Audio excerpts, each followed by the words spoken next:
Hello दोस्तों, स्वागत है आप सभी का अजीत यूपीएससी वाला चैनल पे। तो दोस्तों, आज मैं आप सभी को लेके चलता हूँ प्राचीन भारतीय इतिहास में इतिहास की जो स्रोत है। ठीक है, ये क्लास होने वाली है टोटल। इसमें मैं टोटल आपको प्राचीन भारतीय इतिहास की स्रोत कंप्लीट करा दूंगा, आप लोग अपने खुद के नोट्स से। ठीक है, चलिए, बहुत ही अच्छे वे में, कम टाइम में। और आपको अगर ये नोट्स पीडीएफ चाहिए, आप लोग कमेंट करिएगा, मैं आपको इसकी पीडीएफ भी दे दूंगा। ठीक है, चलिए फटाफट ज़्यादा समय नहीं लेते हुए स्टार्ट करते हैं। इतिहास किसे कहते हैं? ठीक है, अगर हम इतिहास पढ़ रहे हैं तो इतिहास ये हमारे नॉलेज में होना चाहिए कि इतिहास क्या है, इतिहास किसे कहते हैं। ठीक है, तो इतिहास का शाब्दिक अर्थ होता है बीता हुआ समय। क्या होता है? बीता हुआ समय। प्राचीन काल में घटित हुई घटनाओं को इतिहास कहते हैं, अथवा दूसरी तरह से समझ सकते हैं, किसी भी देश का इतिहास उस देश में घटित हुई घटनाएं होती हैं, उस देश के समाज, अर्थव्यवस्था और राज्य व्यवस्था पर प्रभाव डालती हैं। ठीक है, सर्वप्रथम ऋग्वेद में इतिहास शब्द का उल्लेख मिलता है। इतिहास अथर्ववेद का जो उपवेद है। ठीक है, इतिहास को अथर्ववेद का उपवेद माना जाता है। ठीक है, यशकार के अनुसार, ठीक है, यशकार एक ही प्रसिद्ध इतिहासकार हैं। इनके अनुसार इतिहास अतीत और वर्तमान के बीच का एक अनवरत संवाद है। यानी कि इतिहास जो अतीत से वर्तमान तक लगातार चला आ रहा है, ये अनवरत संवाद है। ठीक है, बेकन क्या कहते हैं? बेकन के अनुसार इतिहास मनुष्य को बुद्धिमान बनाता है। बर्नी कहते हैं, बर्नी ने इतिहास को विज्ञानों की रानी कहा है। बर्नी कहते हैं कि इतिहास विज्ञानों की रानी है। ठीक है, अबुल फजल क्या कहते हैं? अबुल फजल के अनुसार इतिहास एक चिकित्सालय है जहां व्यक्ति अपने दुखों की दवा पाता है और उदासी का इलाज कराता है। इतिहास एक क्या है? चिकित्सालय है जहाँ पे व्यक्ति अपने दुखों की दवा पाता है और उदासी का इलाज कराता है। चलिए, वहाँ पे हमने देखा कि इतिहास क्या है। अब हम आते हैं भारत के नामकरण पे। ठीक है, क्योंकि भारत का इतिहास पढ़ने जा रहे हैं तो सबसे पहले हमको भारत का नामकरण देखना होगा। ठीक है, तो विदेशी सर्वप्रथम सिंधु तटवासियों के संपर्क में आए, इसलिए उन्होंने पूरे देश को ही सिंधु या इंडस नाम से पुकारा। पुराणों के अनुसार भारतवर्ष नाम पड़ने से पूर्व यह देश अजनाव तथा हैमत वर्ष के नाम से विख्यात था। ठीक है, आगे है स्मिथ कहते हैं, स्मिथ क्या कहते हैं? स्मिथ ने भारत को इथनोलॉजियम म्यूजियम कह करके, ठीक है, संबोधित किया है। क्या कहा है? इथनोलॉजिकल म्यूजियम कह करके स्मिथ ने भारत को संबोधित किया है। भारतवर्ष अर्थात भरतों का देश। ठीक है, चीनियों ने भारत को क्या कहा है? यिनतू। चीनियों ने भारत को कहा है इनतू। ठीक है, इनतू। वेनसोंग ने भारत को इंतु यानी कि चंद्रमा कह करके संबोधित किया है। इत्सिंग ने भारत को आर्य देश एवं ब्रह्म राष्ट्र कहकर पुकारा। इसके बाद है, एक प्रदेश के रूप में सबसे पहले भारत का वर्णन पाणिनि की अष्टाध्यायी में है। मनुस्मृति एवं भागवत पुराण में भारत को देव निर्मित देश कहा गया है। कहा गया है कि ये देश, भारतवर्ष जो है, देव निर्मित देश है, भगवान के द्वारा यानी कि देवों के द्वारा बनाया हुआ देश है। मनुस्मृति एवं भागवत पुराण में ऐसा कहा गया है। चलिए फटाफट आगे चलते हैं। यहाँ पे देखो हेरोडोटस क्या कहते हैं। हेरोडोटस को इतिहास का जनक कहा जाता है, नहीं पिता कहा जाता है। हेरोडोटस को इतिहास का जनक अथवा पिता कहा जाता है। इन्होंने सबसे पहले अपनी पुस्तक हिस्टोरिका में इसका वर्णन किया है, इसे हिस्ट्री शब्द का वर्णन किया है, ठीक है। हेरोडोटस ग्रीक का निवासी था। इनका जन्म 494 ईसा पूर्व में पारसी साम्राज्य में हुआ था। आगे देखते हैं। विश्व में कपास का उत्पादन सर्वप्रथम बलूचिस्तान क्षेत्र में स्थित मेहरगढ़ में हुआ। चूँकि कपास का उत्पादन सिंधु नदी के क्षेत्र में भी हुआ, इसीलिए मेसोपोटामिया के लोगों ने कपास के लिए इस सिंधु शब्द का प्रयोग किया, जिसे यूनानियों ने सिंडन कहा, जो सिंधु का ही यूनानी ग्रीक रूपांतरण है, ठीक है। हिंदुइज्म शब्द का सबसे पहला प्रयोग राजा राम मोहन रॉय ने 1816-17 में किया। हिंदू शब्द सिंधु नदी के नाम पर प्रचलित हुआ है। अब हिंदुस्तान की बारी। हिंदुस्तान देखते हैं कि हिंदुस्तान सर्वप्रथम 262 ईस्वी यानी कि 3री सदी में ईरान के सासानी शासक शाहपुर प्रथम के नक्शे रुस्तम अभिलेख में इस देश का नाम हिंदुस्तान मिलता है। अब बात कर लेते हैं अमीर खुसरो की। अमीर खुसरो ने भारत को पृथ्वी का स्वर्ग कहा है। अमीर खुसरो ने भारत को क्या कहा है? पृथ्वी का स्वर्ग कहा है।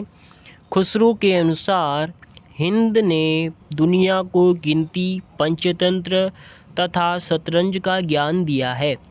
अमीर खुसरो के अनुसार, ठीक है। इसामी ने हिंदुस्तान का गुणगान निम्नलिखित रूप में किया है, ठीक है। किस रूप में किया है? मुल्क हिंदुस्तान की खुशहाली के भी क्या कहने, कि मुल्क हिंदुस्तान की खुशहाली के भी क्या कहने, खुद फिरदौस यानी कि स्वर्ग भी इस बगिया से रस यानी कि ईर्ष्या करे हैं या ईर्ष्या करते हैं, ठीक है। अब आ जाते हैं, बात कर लेते हैं सप्त सैंधव की।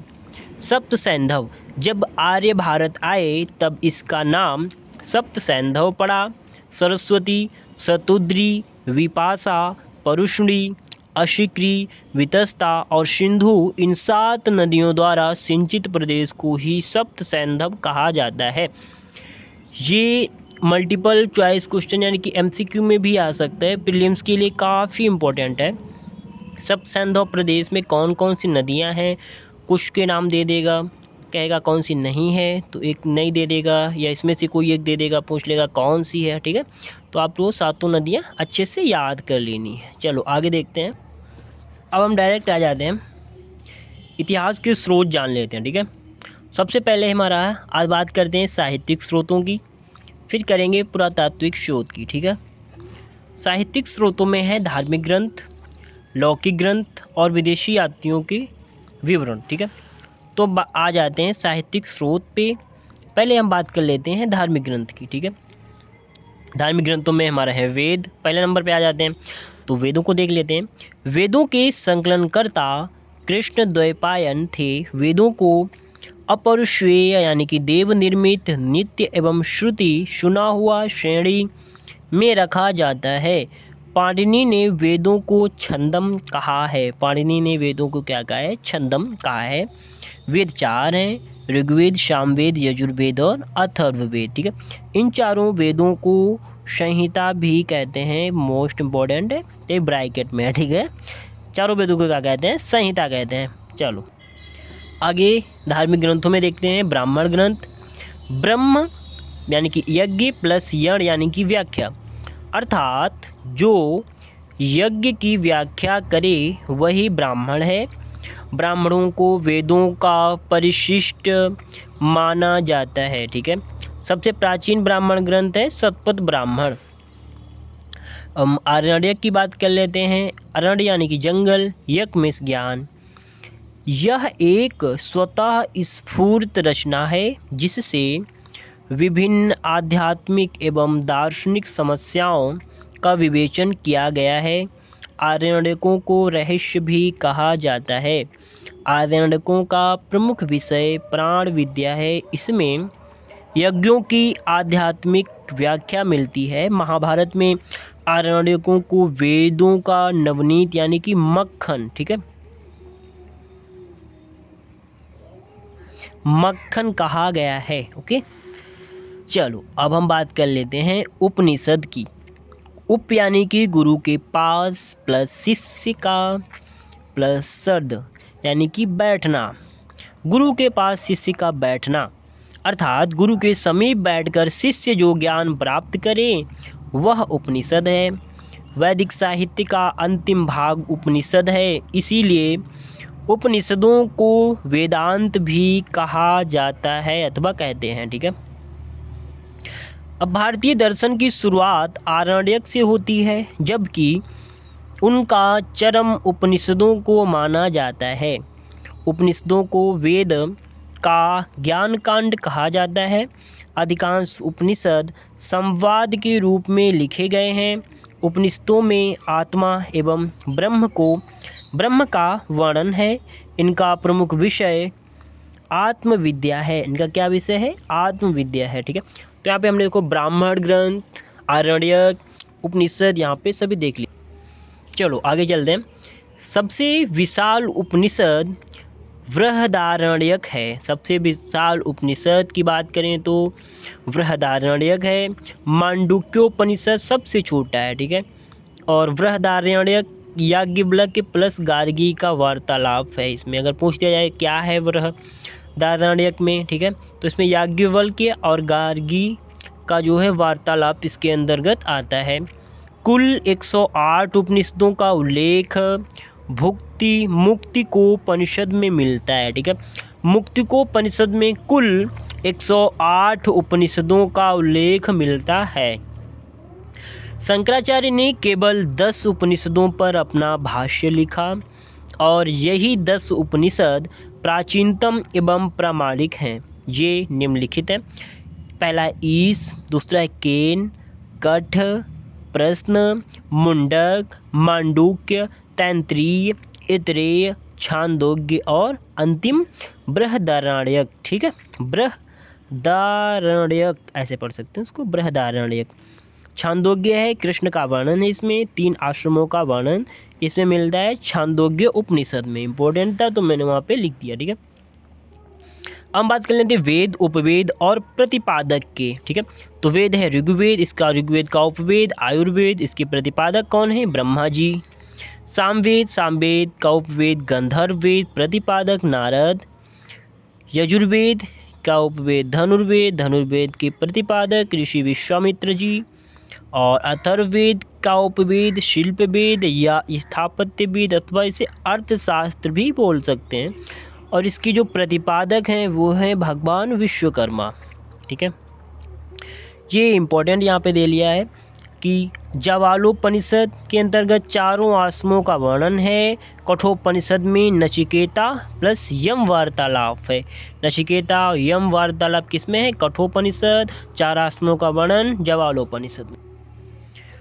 चलिए अब हम यहाँ पे छोटे से टाइप में यहाँ पे देख लेते हैं वेद के बारे में। वेद शब्द विद धातु से बना है, जिसका अर्थ है ज्ञान। ये ज्ञान श्रुति सृष्टि के आदि ऋषियों की अनुभूति से प्राप्त हुआ। वेदों के संकलनकर्ता कृष्ण द्वैपायन। वेदों को अपौरुषेय कहा है। वेदों को न तो किसी मनुष्य ने न ही किसी देवी ने रचा है, ठीक है। अपौरुषेय। चलिए अब देख लेते हैं दाराशिकोह ने। दाराशिकोह की बारे में बात कर देते हैं। मुगल काल में दाराशिकोह ने 52 उपनिषदों का फारसी भाषा में अनुवाद कराया और वो काशी के ब्राह्मणों की सहायता से करवाया था। यह उपनिषदों का किसी भी भाषा में पहला अनुवाद मिलता है। पूछा जा सकता है कि सबसे पहला उपनिषदों का अनुवाद किसने कराया? तो दाराशिकोह ने, ठीक है। किस भाषा में? फारसी भाषा में। कितने उपनिषदों का? 52 उपनिषदों का, ठीक है। कहाँ के ब्राह्मण थे? काशी के ब्राह्मण की सहायता से, ठीक है। इंडेक्स में कुछ लिखा है मैंने, देख लो। इम्पोर्टेंट चीज़ है कि यह शाहजहाँ का सबसे बड़ा पुत्र था। दाराशिकोह के बारे में यहाँ पे लिखा है, यह शाहजहाँ का सबसे बड़ा पुत्र था। यह साहित्य प्रेमी था। इसे गुमनाम बादशाह कहते हैं, उदार मुस्लिम भी कहते हैं। सबसे उस समय का महान उक्त विचारक था। भगवत गीता का फारसी अनुवाद किया इन्होंने। 52 उपनिषदों का अनुवाद करवाया, ठीक है, सिर्रे अकबरी से किया। अभिक चंद्रा दारासी को the mountain world Viking book इन्होंने लिखी है। युद्ध में ये अप्रभावी रहता था, युद्ध में कोई भी रुचि नहीं रखता था, ठीक है। चलिए अब मैं आ जाता हूँ वेदांग।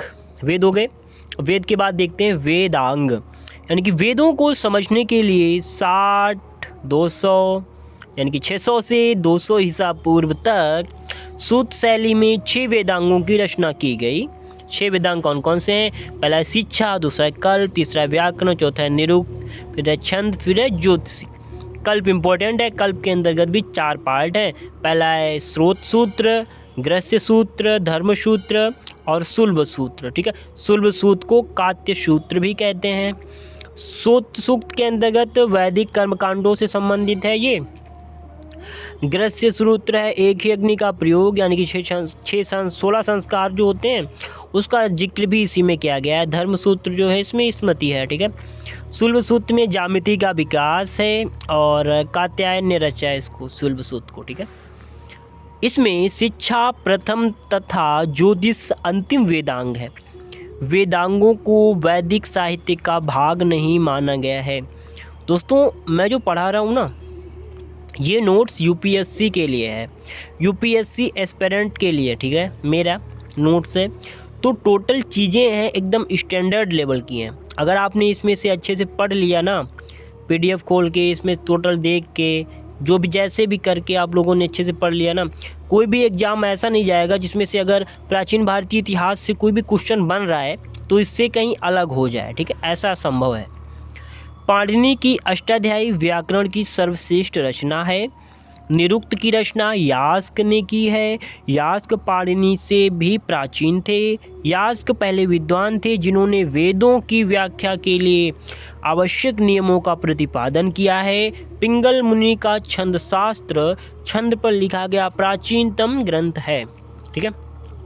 खास करके वो स्टूडेंट जो वनडे एग्जाम की तैयारी कर रहे हैं, एसएससी, रेलवे, यूजीटी, पीजीटी, ठीक है, किसी भी एग्ज़ाम की, UP police, army, navy, SSC, teaching, कोई भी लाइन में आप लोग जाना चाहते हैं, banking, PCS, SSC, railway, RO, ठीक है, सब एग्ज़ाम के लिए इनफ है।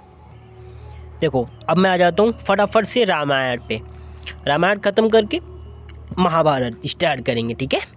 तो रामायण हमारा आदि काव्य है और वाल्मीकि हमारे आदि कवि हैं। वाल्मीकि जी का प्रारंभिक नाम रत्नाकर मिलता है। रामायण में 7 कांड हैं, अध्याय मिलते हैं। मूलतः 6000 श्लोक हैं। इसका नाम चतुर्विशाद हंती पड़ा। इसमें श्लोकों की संख्या बढ़कर के 12000 तथा फिर 24000 हो गई।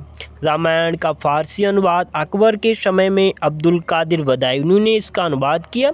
बांग्ला भाषा में रामायण का अनुवाद कृतिवास ने किया। इसे बंगाल की बाइबल भी कहा जाता है, ठीक है।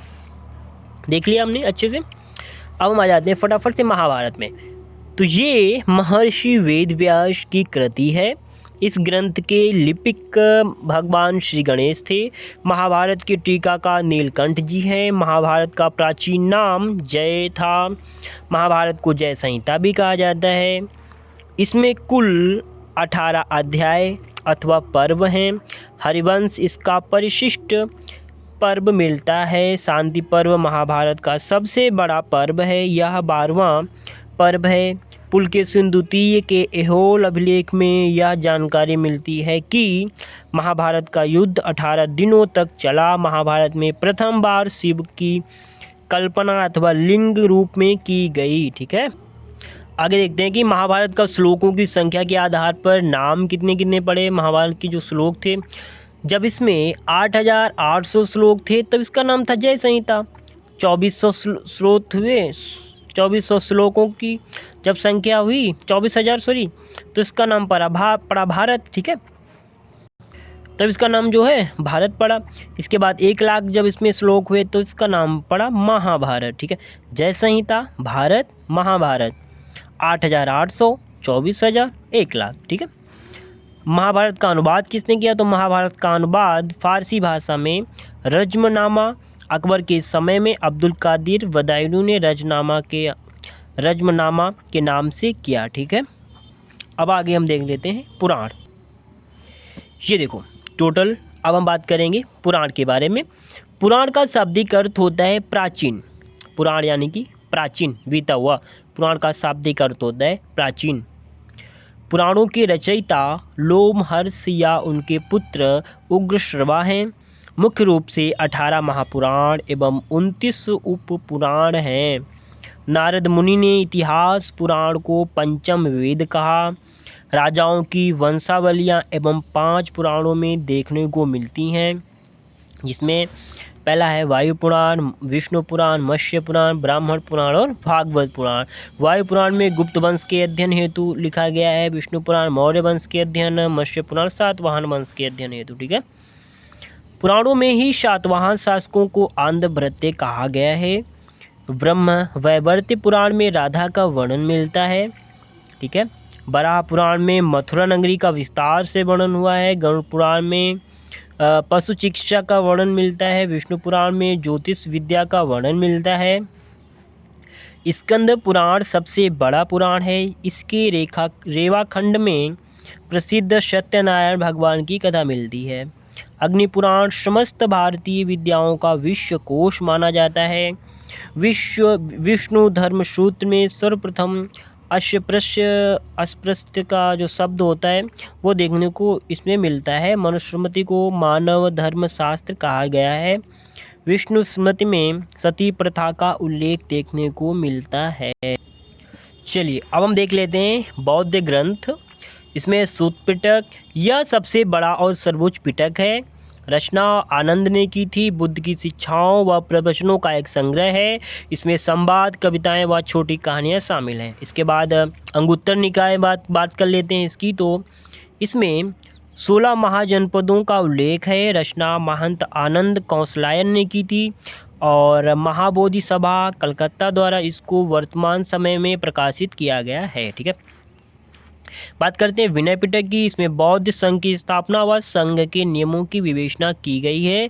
विनय पिटक में महावीर एवं बुद्ध को समकालीन बताया गया है। संकलन किया था इसका भिक्षु उपाली ने, भिक्षु उपाली। ठीक है।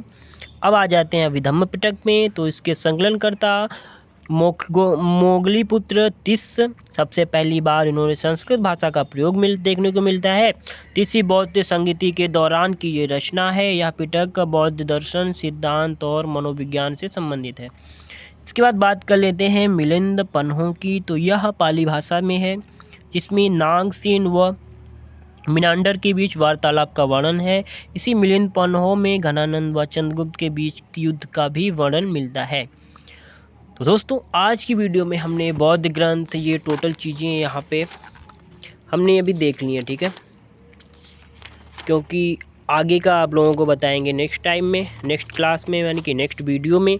क्योंकि अगर हम अभी बता देंगे तो वीडियो काफ़ी लंबी हो जाएगी, आप लोगों को देखने का मन नहीं करेगा।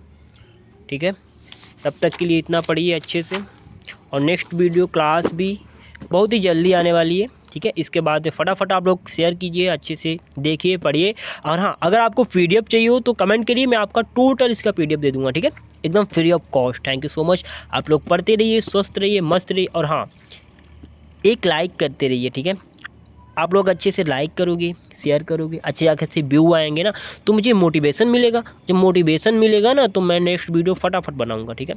टोटल सब्जेक्ट की फ्री ऑफ कॉस्ट रहेंगी, कोई भी चार्ज नहीं लिया जाएगा आप लोगों से। ठीक है। बट हाँ, एक लाइक और सब्सक्राइब लिया जाएगा, जो आप कर दीजिएगा, और कमेंट कर दीजिएगा प्यारा प्यारा, अपना नाम दे दीजिएगा। जो भी क्वेरी हो आपकी, जो भी क्वेश्चन हो, डाउट हो, फटाफट से कमेंट बॉक्स में लिख दीजिएगा। Thank you so much.